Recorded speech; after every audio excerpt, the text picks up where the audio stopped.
Many of you asked me to review Jane Fonda's Lifetime Achievement Award speech that she just gave at the SAG Awards, and so here it is. Let's go for it.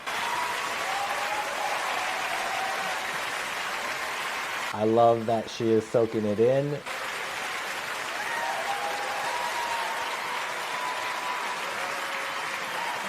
It's my honor to present the Screen Actors Guild. She's soaking it in, as she should. Epic career.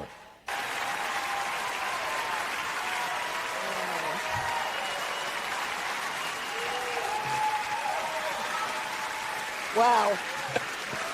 Wow. Even though she knows she won this award, she still acts like she's surprised. This means the world to me. What about the sound system? I'm going to talk loud. What you don't know, they were having issues with sound all night long. I love that she says a joke about it, but you will notice that she holds that microphone throughout the speech, and it's not good because you're going to constantly be hearing the microphone having an issue with her hands touching the cord. This means the world to me. You can't know. Thank you, SAG-AFTRA. Thank you. Wow, and your enthusiasm makes this seem, I don't know, less like a late twilight of my life and more like a go girl, kick ass.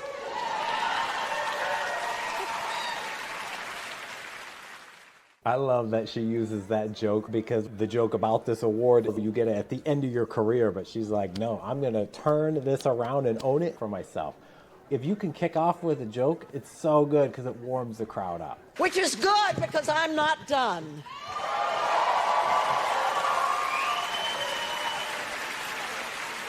You know, I have had a really weird career. Notice how her tone shifts here. It's because she's switching to the script that's on the teleprompter. What I love about how she uses that teleprompter is that she doesn't stare at it very long. She actually looks around quite a bit. If you ever have a teleprompter or cue cards, don't stare at them because it's just awkward. You have to make it feel natural. Totally not, as my agents there at that table will testify to, totally unstrategic. I retired for 15 years. And then I came back at 65, which is not usual. And I made one of my most successful movies in my 80s. See how her hands are on the mic. I'm guessing that's just to calm her nerves. She doesn't even realize how much it's messing with the audio system. I can only imagine the tech people are just losing their mind because they don't want her to touch that microphone. And probably in my 90s, I'll be doing my own stunts in an action movie. You know, have you ever heard the phrase, how does it go? Yeah, it's okay to be a late bloomer as long as you don't miss the flower show. I'm a late bloomer. This is the flower show. Yeah. If you ever use a saying and people don't actually understand, which I didn't get it right away, she then turns and gives an example, says, I am this, and that is that, which then we all go, oh, and notice how the applause built from there. I love acting.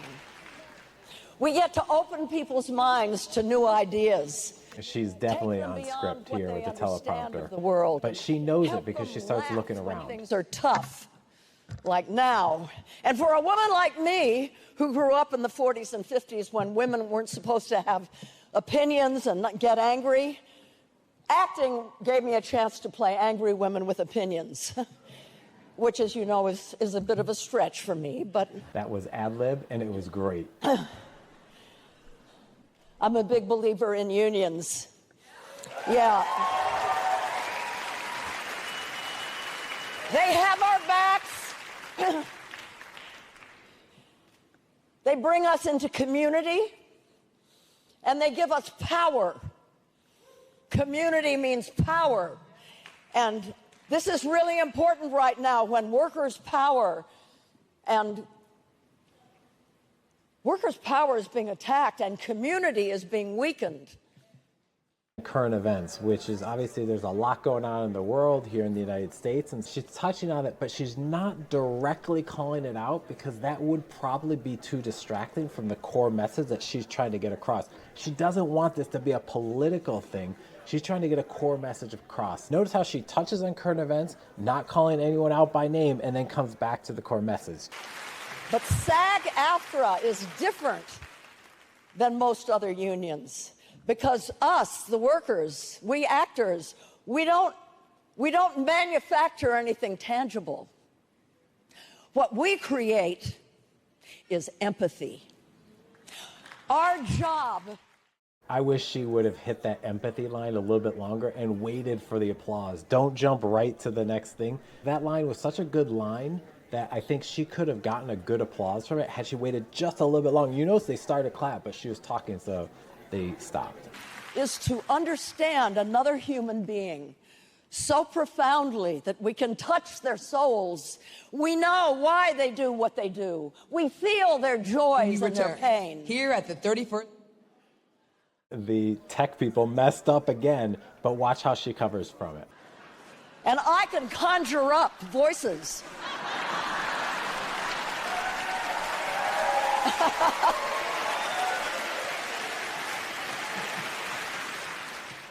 Oh, so good.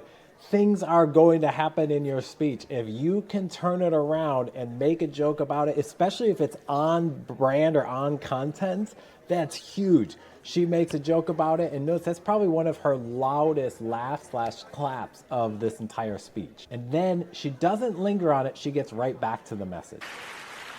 We have to drill deep, don't we? We have to know, for example, if a young woman is cutting, or she's a sex worker, there's a good chance that as a young girl she was sexually abused or incested, right? I'm thinking Bree Daniels and Clute. And I'm sure many of you guys have played bullies and misogynists.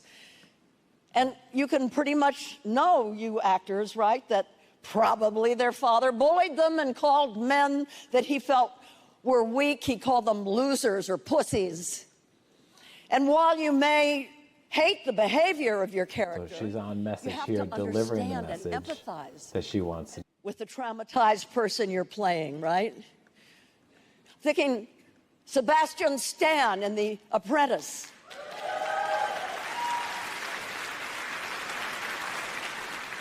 Make no mistake, empathy is not weak or woke. And by the way, woke just means you give a damn about other people.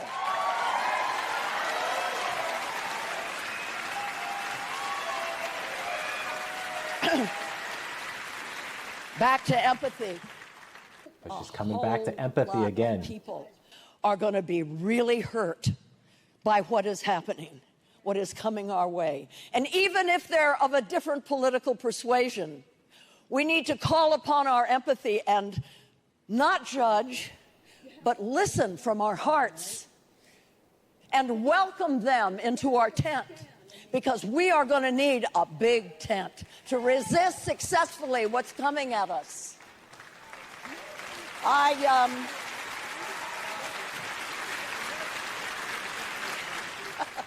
She's really trying to not make this a political thing, but something we should all rally around. She's calling out that we shouldn't demonize the other side. We should focus on empathy with them as well. Now she's taking it from the movies to the real world. I made my first movie in 1958. It was the tail end of McCarthyism, when so many careers were destroyed. Today, it's helpful to remember, though, that Hollywood resisted. Keeps bringing the movies back to current Overseas, events. Brave American producers like Hannah Weinstein hired blacklisted writers. Myrna Loy, John Huston, and Billy Wilder founded the Committee for the First Amendment.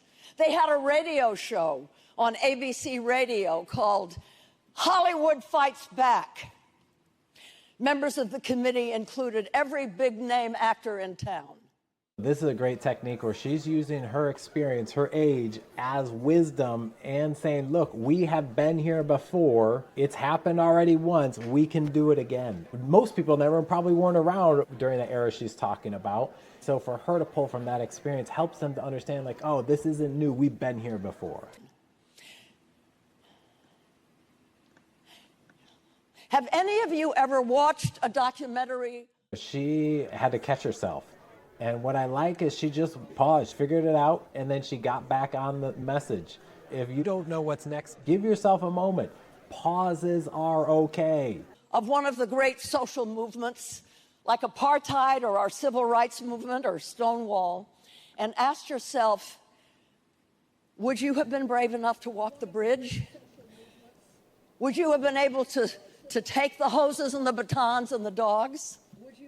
This is an epic strategy. She's taking the messages she's been talking about and putting it into your brain and asking you a question. Would you have done that? Now all of us in the audience are pondering, would I actually have done that?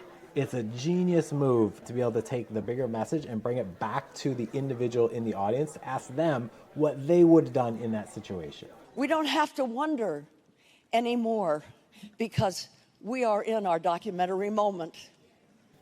This is it. And it's not a rehearsal.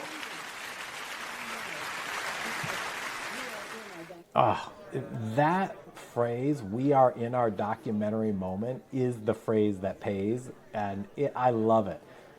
Unfortunately, she does not hang on to it.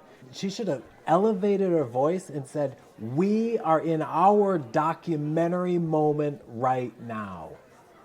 Pause, let them clap, celebrate it, and then say it again. That's right, this is our documentary moment. They're starting to clap, but it's not powerful enough for how good that message was. We are in our documentary moment. What a great phrase that pays. This is it. And we mustn't for a moment kid ourselves about what's happening. This is big time serious, folks. So let's be brave. This is a good time for a little Norma Ray or Karen Silkwood or Tom Joad. I'm going to age myself. She's calling out names. I'm not sure who all those people are. The people there might know who they are because they seem like they might be in industry, but the average person, do they know who they are? Make sure references that you use are relevant and something that most of the audience will know. And if they don't, you need to explain it. She doesn't. We must not isolate. We must stay in community. We must help the vulnerable. We must find ways to project an inspiring vision of the future, one that is beckoning, welcoming. That strategy of we must da-da-da, we must da-da-da, we must da-da-da is another great speaking strategy to get a message across. She unfortunately rolled it all together. It would have been great if she said, we must da-da-da. We must da-da-da.